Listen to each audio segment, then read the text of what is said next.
भागवत का दो चेला है, योगी और मोदी। ये आज प्रतीक हैं इस देश में हिटलर और मुसोलिनी के। क्या इस देश में कानून का राज खत्म हो गया है? क्या इस देश की न्यायपालिका समाप्त हो चुकी है? हम हर तरह की धार्मिक कट्टरता के खिलाफ हैं।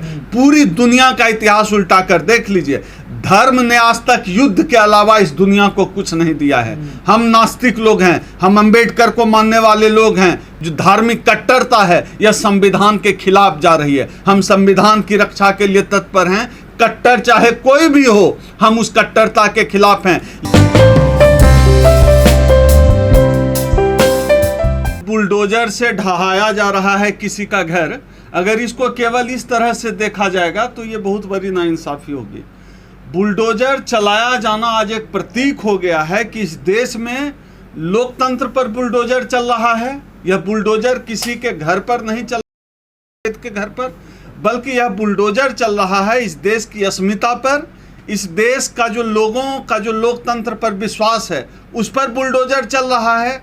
इस देश के संविधान पर बुलडोजर चल रहा है। इस देश की न्यायपालिका जो देश की जुडिशियरी है उस पर यह बुलडोजर चल रहा है। इसको कुछ लोग केवल यह देख रहे हैं कि यह बुलडोजर जो है एक मुसलमान का घर ढहा रहा है। उन बेवकूफ़ों को मैं आपके चैनल के माध्यम से समझा देना चाहता हूं, आज उनकी बारी आई है, कल तुम्हारी भी बारी आएगी। आज मुसलमान के घर पे बुलडोजर चल रहा है, कल दलित के घर पे भी बुलडोजर चलेगा, परसों तुम्हारे घर पे भी बुलडोजर चलेगा। यह बुलडोजर की संस्कृति जो है, यह बुलडोजर की संस्कृति इस देश के हर नागरिक के खिलाफ है। इसलिए इस देश के तमाम नागरिकों को, पूरे देश को बुलडोजर की संस्कृति के खिलाफ खड़ा होना पड़ेगा। आप सोच कर देखिए कि क्या किसी के ऊपर कोई आरोप लगेगा तो सरकार उसका घर बुलडोजर से ढहा देगी। हम सबको याद करना पड़ेगा, वर्ल्ड हिस्ट्री में हम सब ने पढ़ा था कि किस तरह से हिटलर ने अपने विरोधियों का दमन किया था रक्त शुद्धता के आधार पर। उसी रक्त शुद्धता को आधार बनाकर हमारे देश का यह जो हिटलर है, यह जो भागवत का दो चेला है, योगी और मोदी, ये आज प्रतीक हैं इस देश में हिटलर और मुसोलिनी के। क्या इस देश में कानून का राज खत्म हो गया है? क्या इस देश की न्यायपालिका समाप्त हो चुकी है? क्या इस देश के जज, इस देश के तमाम वकील, तमाम जितने भी संस्थान हैं जो न्यायपालिका से जुड़े हुए संस्थान हैं, वो गूंगे, बहरे और अंधे हो गए हैं? उनको दिख नहीं रहा है कि किस तरह से हर दिन संविधान के पन्ने की धज्जियां उड़ाई जा रही है और भारतीय संविधान पर बुलडोजर चलाया जा रहा है। यह कैसा दौर आ गया है कि सरकार के खिलाफ अगर कोई बात करे, अगर कोई जनपक्षधर बात करे, अगर कोई दलित हित की बात करे, अगर कोई मुसलमानों के हित की बात करे, अगर कोई जनता के हित की बात करे, तो वह बात हमेशा से ही सरकार के खिलाफ जाती रही है। और पूरी दुनिया में ऐसा बहुत कम हुआ है कि सरकार अपने ही जनता के खिलाफ हो गई हो और जनता के खिलाफ बुलडोजर चलाकर ढहाने का काम करती रही हो। यह इस देश की फासिस्ट सरकार ने किया है कि बुलडोजर चलाकर देश की जनता का घर ढहाया जा रहा है। यह देश के लोकतंत्र के लिए ठीक नहीं है, यह उस संस्कृति के लिए ठीक नहीं है जो हमने इस देश ने 70 सालों में हासिल किया है। इस देश के मुसलमानों को, इस देश के दलितों, पिछड़ों को दोयम दर्जे का नागरिक बनाया जा रहा है। एक बात बताइए आप लोग, जो जिस बुलडोजर का मुंह आज जावेद के घर की तरफ है, क्या इस सरकार की हिम्मत है, इस सरकार को दम है कि यह बुलडोजर यह टेनी के घर पे चला दें? इस सरकार को दम है इस बुलडोजर से वो नुपुर शर्मा का घर ढहा दें? इस सरकार की हिम्मत नहीं है। ये जाहिल सरकार है, यह कमजोर सरकार है। इसको पता है कि इस देश में हिंदू मुस्लिम की राजनीति करके, मुसलमानों को मारकर और दलितों को डरा कर ही इस देश में शासन कर सकते हैं। और हिंदू मुस्लिम का यह जो खेल है वह पूरी तरह से यह खेल इस देश के लोगों के खिलाफ है।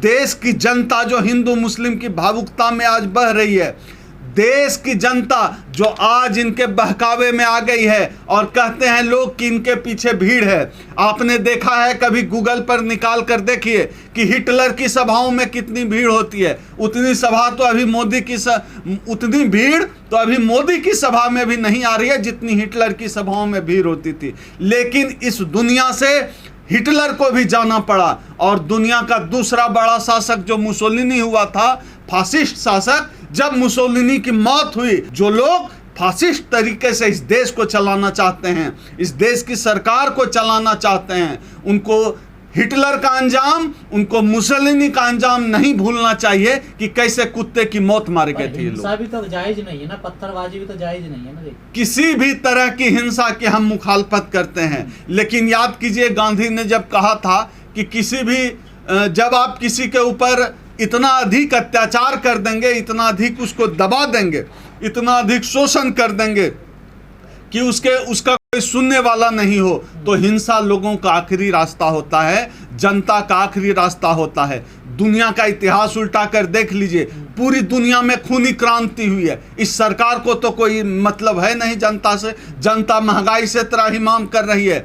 देश का एक बड़ा हिस्सा जो है, जिनको बहुजन कहते हैं, SC ST OBC की हकमारी कर उनको सड़क पर लाने की तैयारी इस सरकार ने कर दी है। यह देश असल में, मैं बहुत पहले से कहता आ रहा हूं कि RSS ने इस देश को गृह युद्ध में झोंक दिया है।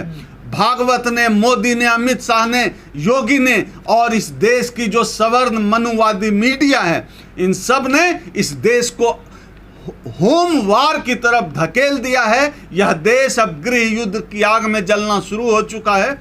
आप देखिएगा, वह दिन दूर नहीं कि जल्दी ही चीन भी हमारी तरफ बढ़ेगा। पाकिस्तान की हालत भी देख ही रहे हैं, चीन हमारी तरफ बढ़ रहा है। और पूरी दुनिया में आज तक जहां जहां भी सरकारें इस तरह से चली है, उस देश का अंजाम ठीक नहीं हुआ है। यह हमारा देश है, हम इस देश से प्यार करते हैं, इसलिए हम इस देश की उस तरह की सरकार के खिलाफ हैं जो इस देश की जनता के खिलाफ है। कट्टरता तो दोनों तरफ बराबर है ना। हम हर तरह की धार्मिक कट्टरता के खिलाफ हैं। पूरी दुनिया का इतिहास उल्टा कर देख लीजिए, धर्म ने आज तक युद्ध के अलावा इस दुनिया को कुछ नहीं दिया है। हम नास्तिक लोग हैं, हम अंबेडकर को मानने वाले लोग हैं, फूले साहू परंपरा के लोग हैं। हम लोग हर तरह की धार्मिकता के खिलाफ हैं। हम भारतीय संविधान को मानते हैं और इस तरह की धार्मिक कट्टरता भारतीय संदर्भ में अगर हम लोग देखें, भारतीय संदर्भ में अब जो धार्मिक कट्टरता है, यह संविधान के खिलाफ जा रही है। हम संविधान की रक्षा के लिए तत्पर हैं। कट्टर चाहे कोई भी हो, हम उस कट्टरता के खिलाफ हैं। लेकिन यह बात भी नहीं भूलनी चाहिए, इस देश की सरकार, इस देश की यह जो सरकार है, यह सरकार मुसलमानों पर बहुत अत्याचार कर रही है। चुन चुन कर मुसलमानों को निशाना बनाया जा रहा है। अगर ऐसा नहीं है, मैंने अभी आपको कहा, अगर चुन चुन कर ये मुसलमानों को निशाना नहीं बना रहे हैं, तो ये क्यों नहीं नुपुर शर्मा का घर ढहा रहे हैं, ये क्यों नहीं टेनी का घर ढहा रहे हैं? इनकी हिम्मत है, जाहिर सी बात है, ये हिंदू मुस्लिम तुष्टीकरण का खेल कर रहे हैं। मुसलमानों को उकसाने का काम ये पिछले 8 साल से कर रहे हैं और मुसलमान बहुत हद तक ये बर्दाश्त कर चुके। इनके बर्दाश्त की मुझे लगता है इंतहा हो गई।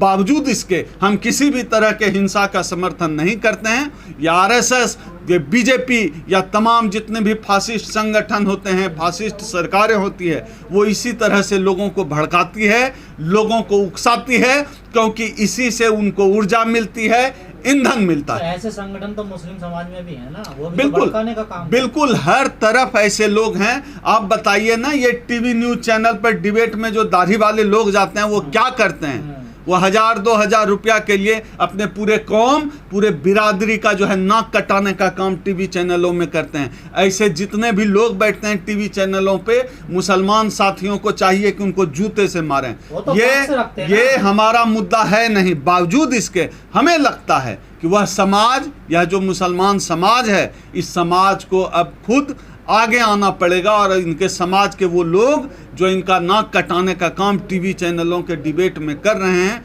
वह उनको बायकॉट करना चाहिए, उनको रोकना चाहिए और समाज ही रोक सकता है।